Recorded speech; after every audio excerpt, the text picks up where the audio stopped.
Sir, sorry video ito, kumakalat na ito ngayon and viral siya pero this was 42 years ago na kumalat pero very relevant kung bakit tinitingnan natin na ganito ang kalagayan ng ating pamumuno ng bansa ngayon sa ilalim ng Marcos Jr.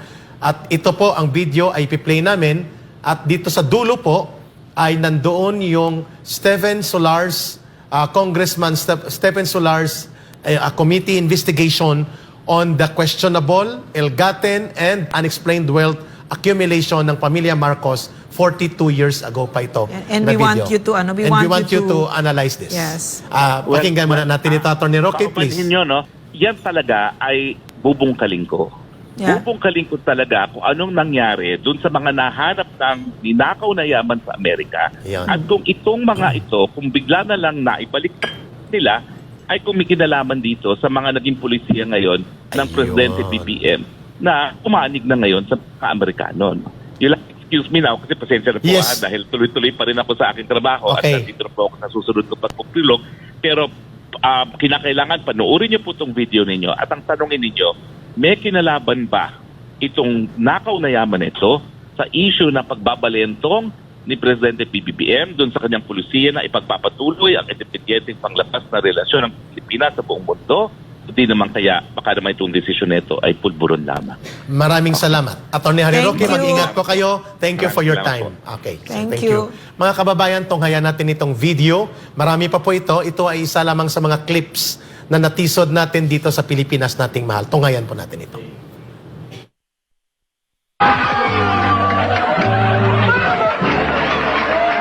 The Marcos children had it better. This is their daughter's 21st birthday party. She would be amply provided for.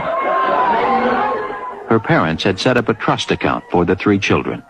Aimee, Bong Bong, and Irene would share this inheritance when their parents died. By 1982, account number C7711 was already worth more than $20 million.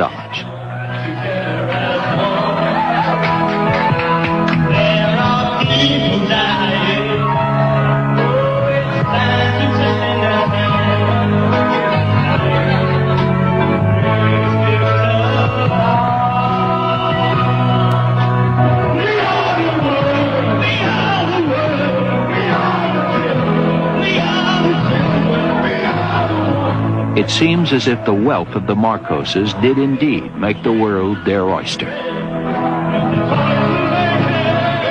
So much Marcos money was being invested abroad that in 1982 the CIA commissioned a report on their foreign properties. We are the worst. More than anything else, perhaps, Imelda's activities in Manhattan drew world attention to the family's hidden wealth. When in town, she liked to stay here. This is really the Philippine consulate, but Imelda treated it like private property.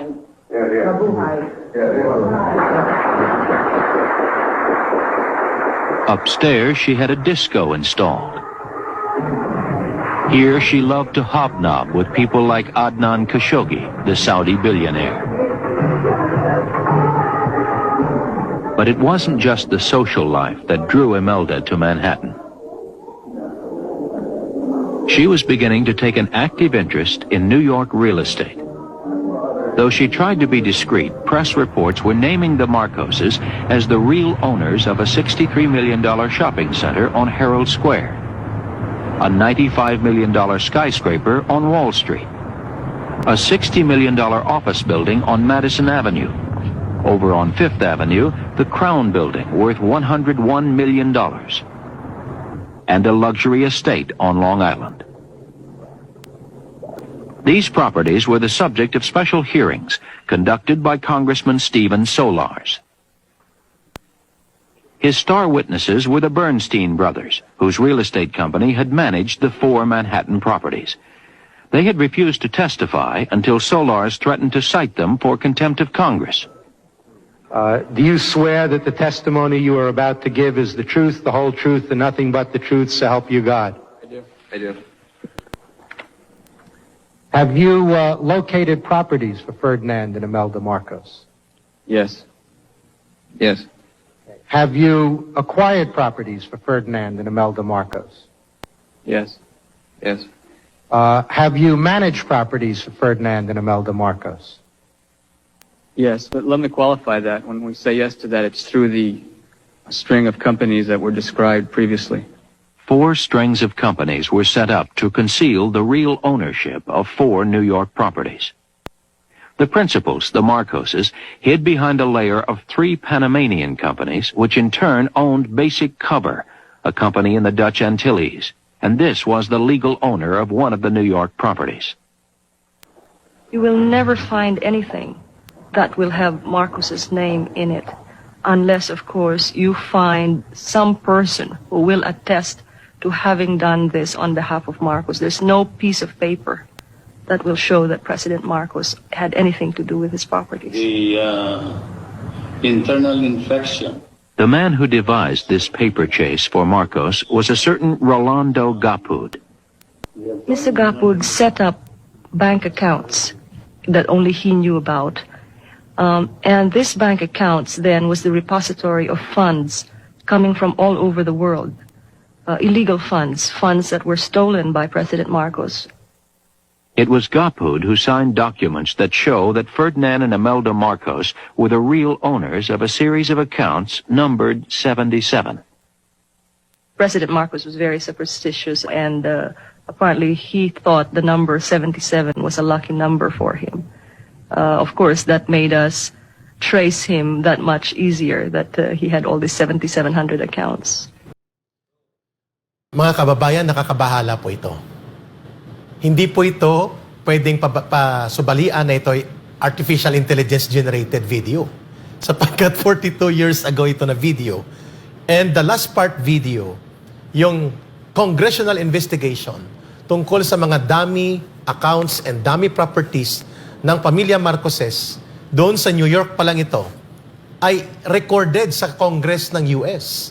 Doon po sa committee nila Congressman Steven Solars. So pwedeng kalkalin at balikan po ito nung nangyari sa investigation na ito kasi recorded ito sa US Congress of Records. Pangalawa, malinaw po yung binabanggit namin dito sa Pilipinas nating mahal ni Ma'am Lorraine that there is deeper reason why there is a sudden turnaround, pagbaliktad, pagbalintong ni Pangulong Bongbong Marcos Jr. on foreign policy relating to China and the so-called West Philippine Sea, South China Sea conflict. At ngayon ay pumuposisyon siya sa kung ano ang ipalunok ng Estados Unidos na posisyon sa ganitong usapin sapagkat yun pong video related doon sa pag-recover nila ng mga ill-gotten wealth, unexplained wealth. At kung kami pa ni Ma'am Lorraine mag-usap before we got on board sa Pilipinas nating mahal, plundered mga ninakaw na kayamanan ito na 40 or 50 years ago, hinahabol dapat ito ng bansang Pilipinas. Ngayon nakabalik siya sa poder, ito ang kanyang gustong bawiin sa Estados Unidos because the properties in New York alone, Ma'am Lorraine, according to estimates, 3 times ng value nito. So close to $1 billion po ang mga property na inimbestigahan sa US Congress Steven Solars investigation kung saan po naibulgar sa video na ito. Ma'am, your take on this very scandalous down the history lane na pagbabalik ng ating memorya sa kung gaano kagarapal ang panggagahasa sa bansang Pilipinas na ginawa noon ng administrasyon ng nakaraang Marcos Sr. At ngayon ay ito na rin ang parang patutunguhan na rin natin sa pangalawang administrasyon ng Marcos Jr., Ma'am Lorraine. Parang it seems like we've come full circle. Noong nasa college ako, no, yun yung mga sinisigaw namin na agitated. Pero ngayon, I'm more and more people in my generation, when we talk about it, wow, we're here again, ano? And we made a mistake of giving a Marcos another chance. And pag nag-uusap kami, you'd think, no, Eric, mga kababayan, you'd think na sa dami ng dinaanan nila sa buhay, na humiliate sila, na natanggal sila, you would think na natuto na sila, no? You'd think na natuto na itong si Bongbong Marcos.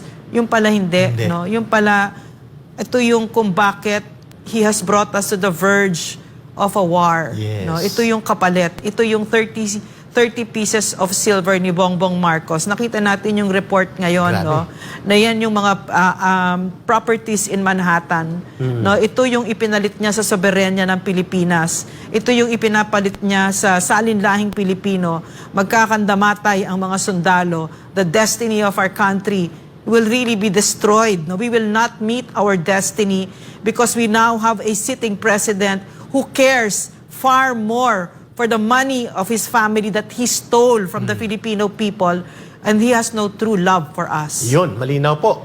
Araw ng kagitingan, pero araw ng kabaliwan ang nakikita nating patutunguhan ng mga patakaran Pero maganda ito, ng Eric. administrasyon Napakaganda nito, Eric. Namumulat ang Napakaganda. tao sa Yes. pagbabalik sa kasaysayan, Yes. ma'am, at pagtatanaw Yeah. ng mga nakaraan. Yeah. At ang ganda ng sinabi mo. Kaya ang budol po is not just about the pulburon issue na hindi nag-go away. Deeper than that is ang pagkupo, ang pag-recover Yeah. ng mga nakaw na yaman na ito na ginagamit ngayon na bargaining chip ng Estados Unidos Yeah. at ng gobyerno ni Biden upang itulak ang US-dominated policy against China in Indo-Pacific region using the Marcos government. Very dangerous. Ang ganda, Eric. Ang ganda, Eric, talaga. Kasi napakaganda nang nangyari kasi age of information ngayon. No? As I said, full circle. Nung panahon namin, no, nasa UP ako nung panahon na yan, college ako. No, kung ano ang sinabi ni kung sino man, no, ABS, Inquirer, whatever, yun yung paniniwalaan namin. No? So, but now all of this is possible, all this Yes. information. So, I like what Spokes Harry said, no, na he will get to the bottom of it. Ano ang nangyari sa nakaw na yaman na yan, Yun. na ipinagpapalit tayo ng ganito. So now, we have this chance as a country, no, napakalalim ng mga sugat ng Pilipinas, maghihilom tayo dito ngayon.